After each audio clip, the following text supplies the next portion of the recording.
नमस्कार, मैं हूं संजीव श्रीवास्तव। आप देख रहे हैं 4 PM न्यूज नेटवर्क। देश के मशहूर और मारूफ पत्रकार और यूट्यूब की दुनिया में बहुत कम वक्त में छा जाने वाली शख्सियत रवीश कुमार बार बार अपने लगभग हर वीडियो में दर्शकों से एक अपील करते नजर आते हैं कि यदि आपको सही इंफॉर्मेशन चाहिए, यदि आपको सही दिशा में जाना है, तो आप ये जो हिंदी के अखबार पढ़ना बंद कर दीजिए, जो गोदी मीडिया है उसे देखना छोड़ दीजिए। और वो यूं ही नहीं कहते हैं, वो बहुत सारे जो उनका अपना अनुभव है, अनुभव के साथ साथ जो उन्होंने देखा या पाया है, तो वो उसी आधार पर ये बात करते हैं और ये बातें बार बार सही साबित होती हैं।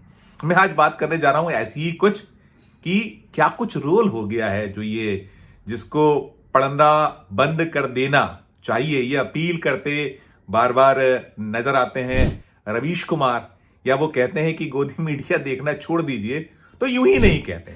और मैं जो कह रहा था, मैं बात जो करने जा रहा हूं कि वास्तव में इस मीडिया का रोल क्या हो गया है, कहां ये आकर खड़ा हो गया है, क्यों भूल जाता है कि जनता की आवाज हुआ करता था मीडिया, और ये मीडिया अब कहीं ना कहीं सरकार के एक ऐसे पिट्ठू के तौर पर या सरकार के ऐसे एक आवाज के तौर पर स्थापित होता चला जा रहा है, जिसको देखकर सुनकर बार बार शर्म सी आती है।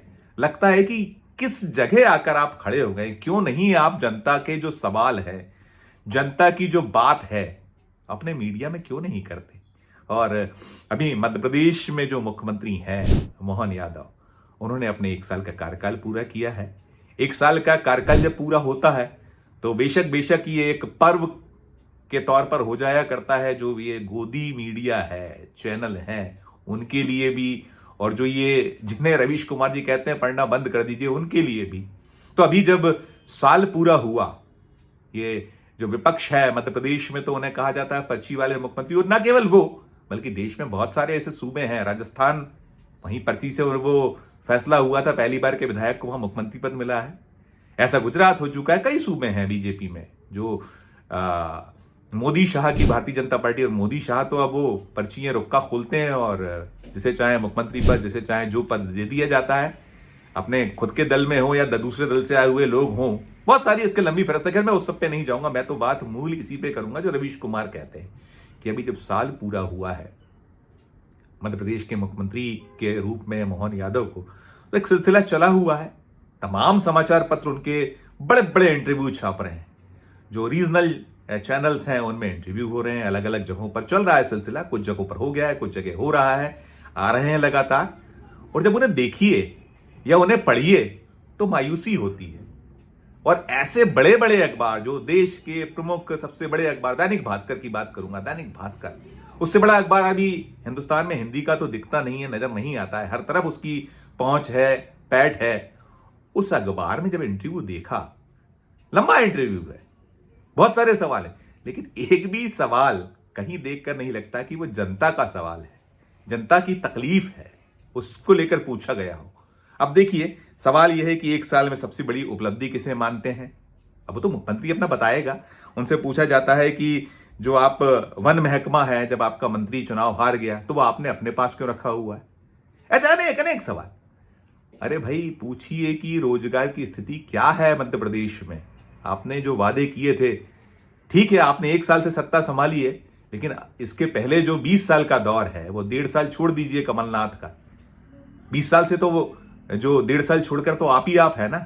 कहां खड़ी है राज्य की जनता, कहां है मध्य प्रदेश। बहुत सारे गांव हैं जहां दावे होते हैं, उसके उलट स्थिति, कोई सवाल नहीं पूछा जाता। खुद मुख्यमंत्री के अपने गृह जिले, अपने गृह शहर उज्जैन में कानून व्यवस्था की स्थिति क्या है। वहां सरेआम गोली मारी जा रही है लोगों को, वहां रेप की घटनाएं दिन दहाड़े हुई हैं, किसी ने नहीं पूछा। नौकरशाही के हाल क्या है, नौकरशाही किस तरीके से बदलगाम बेलगाम है, उसको लेकर सवाल नहीं है। और सबसे दिलचस्प ये है, मध्य प्रदेश में मोहन यादव ने अपने 1 साल के कार्यकाल में जो ब्यूरोक्रेसी है उसे ऐसे ताश जो 52 पत्ते होते हैं फेंटा जाता है, लेकिन इतना फेंट दिया है कि सूझ ही नहीं पड़ता है। हर महीने 2 महीने में तबादला, आदमी आता है, जमने के बाद उस विभाग को समझे, उसके पहले तबादला, ऐसे ऐसे लंबी लंबी फहरिस्त। लेकिन सवाल वही है कि पूछे कौन और क्यों पूछे। ठीक है, ना पूछिए। आप उनका जो इंटरव्यू मैंने जैसे देखा पाया, जो राज्य के बहुत प्रमुख अखबार है सबको इंटरव्यू दिए गए हैं, वहां के संपादकों ने इंटरव्यू लिए और उन इंटरव्यू में हेडलाइन सवाल लगभग लगभग वही है। ऐसा लगता है कि ये इंटरव्यू नहीं एडवर्टोरियल है, फिक्स से सवाल है, फिक्सिंग सा दिखता है कि कोई ऐसा सवाल नहीं जैसे मैंने कहा जनता का सवाल। और फिर यह है कि लगभग लगभग वही सवाल कि आप जो हैं ये राजनीतिक नियुक्तियां कब तक हो जाएंगी, क्या आप मास्टर प्लान कब तक ड्राफ्ट। अरे भाई, मास्टर प्लान को जो खास इंदौर है, भोपाल है, 2 दशक हो गए हैं, 2 दशक से मास्टर प्लान अटका हुआ है। 2003 से सत्ता में भारतीय जनता पार्टी मध्य प्रदेश में, वो 1.5 साल कमलनाथ का छोड़ दिया जाए, क्यों नहीं हो पा रहा है, क्यों नहीं आप पूछते हैं।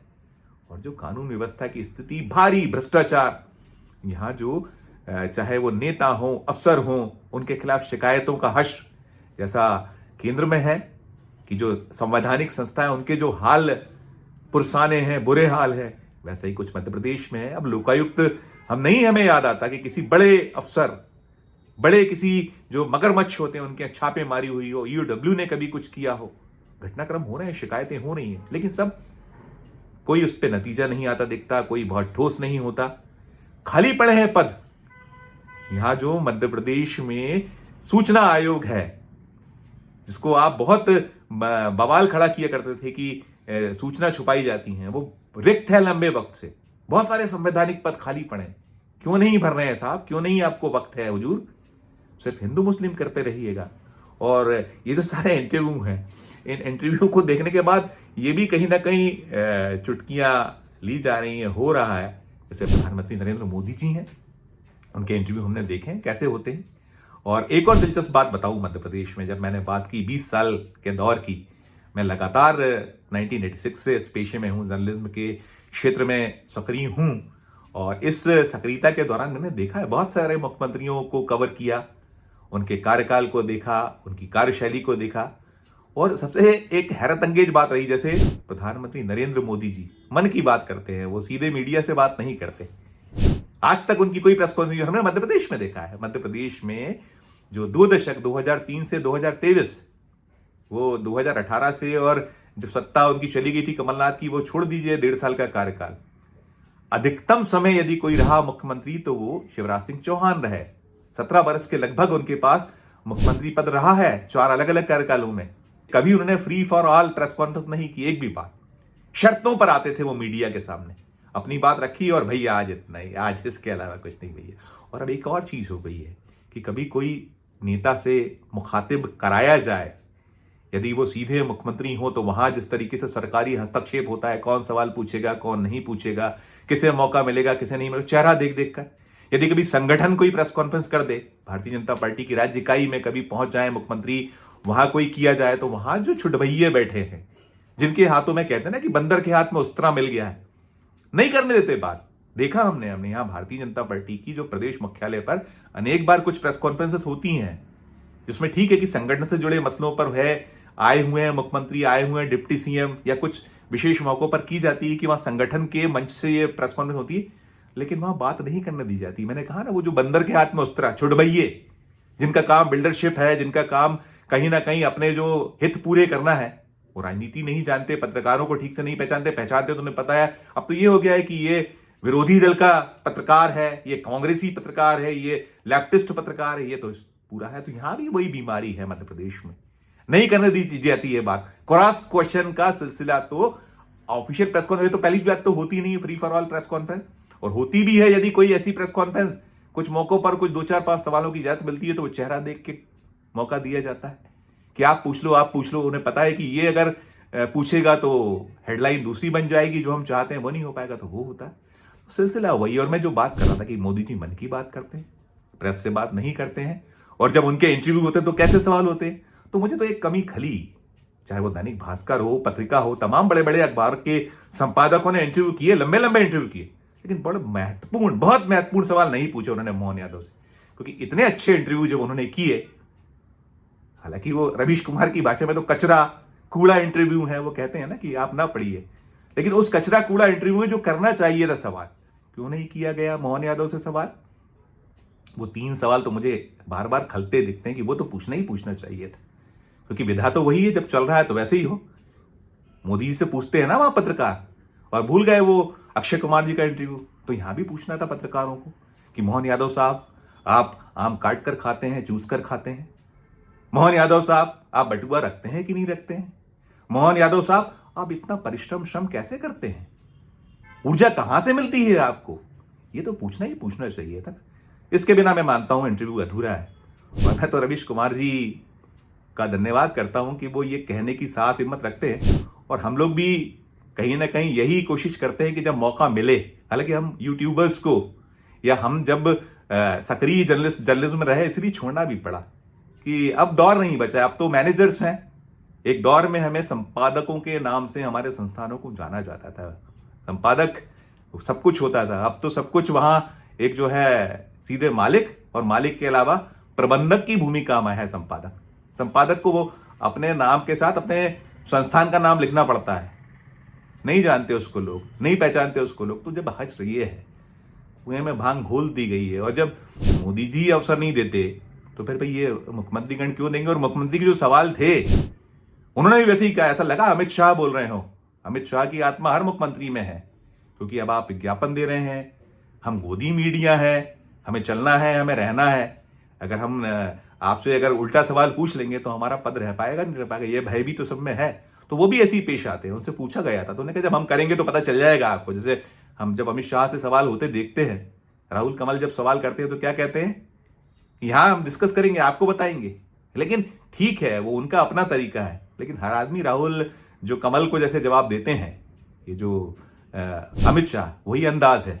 ठीक है, आप पॉलिसी मैटर कोई जो ऐसे मुद्दे ऐसे मसले मत बताइए, लेकिन जो हुजूर सवाल है सही, कितने रोजगार आपने दिए, महंगाई के मोर्चे पर आप क्या कर रहे हैं? अभी कहा था मध्य प्रदेश के मुख्यमंत्री मोहन यादव ने कि ये जो लाडली बहना स्कीम है, बहुत भारी खर्चा और निषेध हो रहा है, बहुत भारी खर्चा।